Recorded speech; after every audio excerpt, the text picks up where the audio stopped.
Buenas tardes, nos encontramos con el licenciado en Psicología Héctor Damián Chipol Martínez.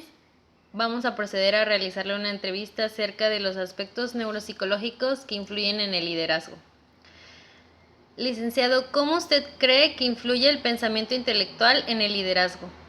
Bueno, un buen líder tiene que ser una persona creativa, tiene que ser una persona audaz, una persona con todas las características necesarias, sobre todo una persona inteligente que sepa tomar decisiones, porque una persona que no es capaz de eso, pues muy difícilmente podrá superar cualquier obstáculo que se le presente. ¿Cómo funcionan los hemisferios del cerebro ante el surgimiento de un problema?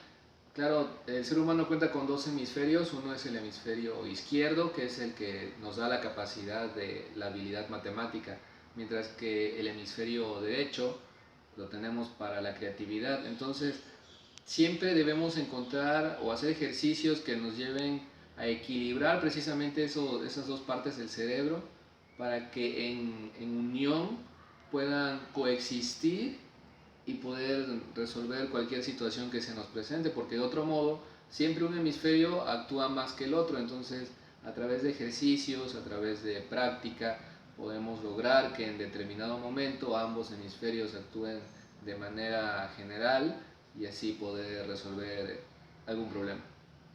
¿Qué factores neuropsicológicos considera que sean importantes para que un buen líder influya en sus colaboradores? Bueno, el factor neuropsicológico más importante desde mi punto de vista es la memoria. Un buen líder debe de tener una capacidad retentiva, quizás normal o superior al de cualquier persona, porque sin esa capacidad de recordar lo que ha vivido, de recordar lo que ha aprendido, entonces muy difícilmente ese conocimiento podrá ser transmitido, heredado o llevado de un lado a otro, y por eso es importante tener esta capacidad de retención y memoria para poder resolver cualquier obstáculo. Los comportamientos biológicos son básicamente aquellos que son heredados por algún padre, por la madre o por algún otro familiar, digamos abuelos. Entonces, el principal inconveniente para un líder son las enfermedades o estar a cada rato yendo al médico para atención. Un buen líder, un factor biológico importante en cualquier persona es el de la salud.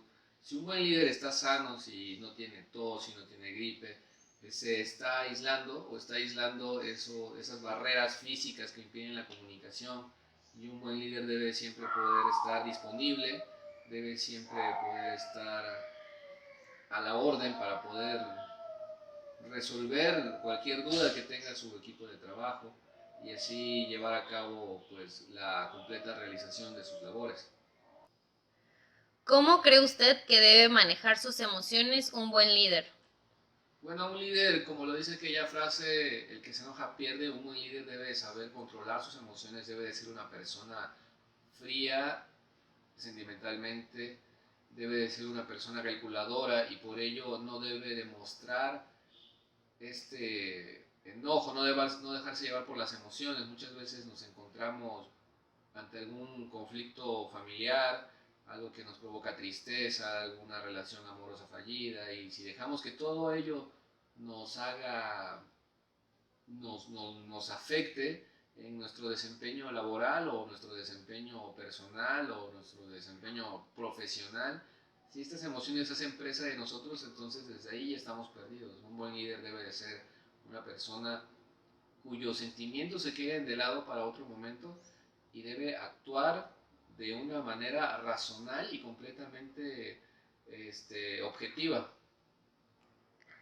¿Usted cree que la actitud y los sentimientos puedan ser considerados aspectos biológicos? ¿Sí, no o por qué? Yo creo que no, yo creo que la actitud es algo que aprendemos de nuestro entorno, dependiendo de las personas con quienes nos relacionemos, ya sea desde el jardín de niños hasta la universidad o en la vida adulta.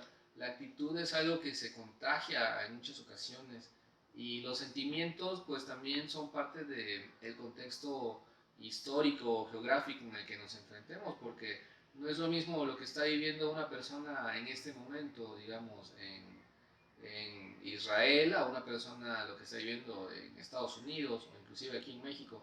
Siempre son los factores geográficos y nuestro contexto histórico, el que estamos viviendo en este instante, el que define siempre nuestra actitud y los sentimientos, y no pueden ser considerados biológicos porque no son heredados de algún familiar cercano. La manera de expresar emociones, actitudes y demás, ¿cómo afecta en el liderazgo de cada individuo? Bueno, un líder debe de saber tener el tacto necesario y suficiente para poder comunicar sus ideas, ya que no es lo mismo una orden que se le da a un subordinado, de decirle, por favor, podrías hacerlo, a decirle, oye, tienes que hacerlo. Entonces, un líder siempre debe de tener esta sensibilidad con las personas, debe de tener empatía, debe de tener simpatía, y de ese modo poder llevar a cabo lo que necesita, es decir, transmitir confianza para que el objetivo sea logrado. ¿Cómo cree usted que influye el lóbulo frontal en la toma de decisiones? Bueno, el lóbulo frontal es esta parte del cerebro en el que se encuentran las reacciones y los impulsos de una persona. Entonces, un líder, una persona, no debe de ser impulsiva, es decir, tener ese acto reflejo de querer actuar a la defensiva en el sentido de actuar sin razonar. Un buen líder debe de usar su cerebro para analizar las cosas antes de actuar, y en el lóbulo frontal se encuentran estas reacciones que son impulsivas. Entonces un líder debe de saber controlarse, debe de saber razonar antes de actuar y no actuar antes de pensar las cosas. ¿Cómo se pueden diferenciar las actitudes entre un líder paternalista y un líder pragmático?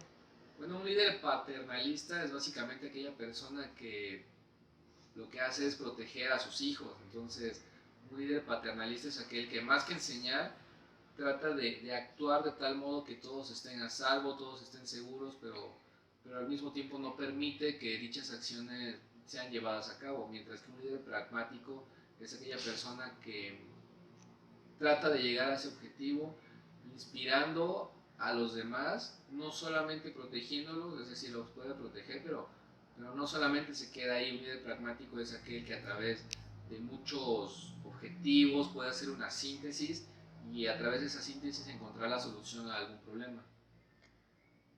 ¿Qué tipo de emociones puede compartir un líder con sus colaboradores? El entusiasmo, la alegría, la felicidad. Si un líder se encuentra lo suficientemente bien consigo mismo, si un buen líder es aquella persona que te inspira a realizar aquel objetivo, es tú como persona podrás contagiarte de eso y llegar al propósito que como grupo, que como equipo de trabajo se requiere. En cambio, si un líder está triste o está enojado, pues entonces muy difícilmente se puede llegar al objetivo que se está deseando. ¿Qué mecanismo de defensa adquiere un líder ante la presencia de un grupo? Bueno, si hablamos de mecanismos de defensas, hay uno que es el más común, el que casi todo el mundo sigue, y es el patrón del aislamiento. Ya me equivoqué.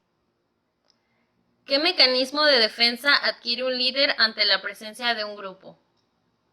Bueno, un mecanismo de defensa, y podría ser el más utilizado por cualquier persona, es el del aislamiento. Es decir, muchas personas prefieren no entrar en conflicto y mejor apartarse en un lado un momento, dejar que pase la situación y después afrontarla. Sin embargo, un líder lo que tiene que hacer es proyectar, es la proyección, es ser proactivo. Un líder lo que hace es inspirar a los demás, y aunque no tenga un objetivo definido en este instante, aunque no lo sepa, pero sabe que se va a llegar en algún determinado momento, y eso es el mejor mecanismo de defensa, el ataque. Ok, muchísimas gracias, licenciado, por darnos este momento y responder nuestras preguntas. De parte de la Universidad del Golfo de México, se lo agradecemos mucho.